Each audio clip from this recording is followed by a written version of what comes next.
ಜೋಗ್ ಜಲಪಾತಕ್ಕೆ ನಟ ಶಿವಣ್ಣ ದಂಪತಿ ಭೇಟಿ ಕೊಟ್ಟಿದ್ದಾರೆ. ಪತ್ನಿ ಗೀತಾ ಜೊತೆ ಜೋಗ್ ವೀಕ್ಷಿಸಿದ ಶಿವರಾಜ್ ಕುಮಾರ್. ಜೋಗ ಜಲಪಾತಕ್ಕೆ ನಟ ಶಿವಣ್ಣ ಮತ್ತು ದಂಪತಿ ಭೇಟಿ ಕೊಟ್ಟಿದ್ದಾರೆ. ಪತ್ನಿ ಗೀತಾ ಜೊತೆ ಜೋಗ ವೀಕ್ಷಿಸಿದ ಶಿವರಾಜ್ ಕುಮಾರ್. ನಟ ಶಿವಣ್ಣ ದಂಪತಿಗೆ ವಿಶೇಷ ಆತಿಥ್ಯವನ್ನ ನೀಡಿದ ಸಾಗರ ಶಾಸಕ Beluru ಗೋಪಾಲಕೃಷ್ಣರಿಂದ hero ಶಿವಣ್ಣಗೆ special treatment.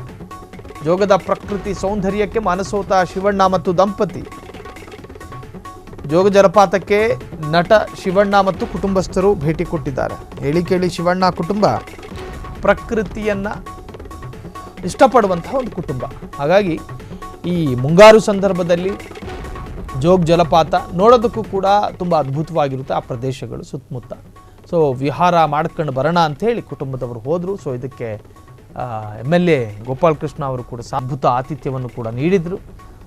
Jog ಜಲಪಾತ ನಿಜಕ್ಕೂ ಕೂಡ ಅದೊಂದು ಸಾಗರದ ಸೌಂದರ್ಯ. ಅದು ಆ ಭಾಗದ ಅದರ ಸುತ್ತಮುತ್ತಲಿನ ಆ ಫ್ರೆಶ್ ಗಾಳಿ ಬರೋದು, ಆ ಪ್ರಕೃತಿಯ ಒಂದು ರೂಪ ನೋಡೋರ ಕಣ್ಣಿಗೆ ಮಾತ್ರ ಅದು ಭಾರಿ ಹಬ್ಬ. ಅದು ಅದನ್ನು ವೀಕ್ಷಣೆ ಮಾಡೋದಕ್ಕೆ ನಟ ಶಿವಣ್ಣ ಮತ್ತು ಪತ್ನಿ ಗೀತಾ ಶಿವರಾಜ್ ಕುಮಾರ್ ಭೇಟಿಯನ್ನು ಕೊಟ್ಟಿದ್ದಾರೆ. ಇನ್ನು ಬೇಳೂರು ಗೋಪಾಲಕೃಷ್ಣ ಆ ಒಂದು ಶಿವಣ್ಣರವರನ್ನು ಬರಮಾಡಿಕೊಂಡು ಅದ್ಭುತ ಆತಿಥ್ಯವನ್ನು ನೀಡಿದ್ದಾರೆ. ಜೋಗ್ ವೀಕ್ಷಿಸಿದ ಶಿವಣ್ಣ ಫುಲ್ ಖುಷಿಯಾಗಿದ್ದಾರೆ. ಶಿವಣ್ಣರನ್ನು ಸ್ವಾಗತಿಸಿದ ಗೋಪಾಲಕೃಷ್ಣರು ಕೂಡ ಈ ವಿಚಾರದಲ್ಲಿ ಬಹಳಷ್ಟು ಸಂತೋಷವಾಗಿದ್ದಾರೆ. ಜೋಗದ ಪ್ರಕೃತಿ ಸೌಂದರ್ಯಕ್ಕೆ ಮನಸೋತ ಶಿವಣ್ಣ ದಂಪತಿ. ಕ್ಷಣ ಕ್ಷಣದ ಸುದ್ದಿಗಳಿಗಾಗಿ ಫ್ರೀಡಂ ಟಿವಿ ಸಬ್ಸ್ಕ್ರೈಬ್ ಮಾಡಿ, ಲೈಕ್ ಮಾಡಿ ಹಾಗೂ ಫಾಲೋ ಮಾಡಿ. ಹೊಸ ಸುದ್ದಿಗಳ ನೋಟಿಫಿಕೇಶನ್ಗಾಗಿ ಬೆಲ್ ಐಕಾನ್ ಮೇಲೆ ಕ್ಲಿಕ್ ಮಾಡಿ.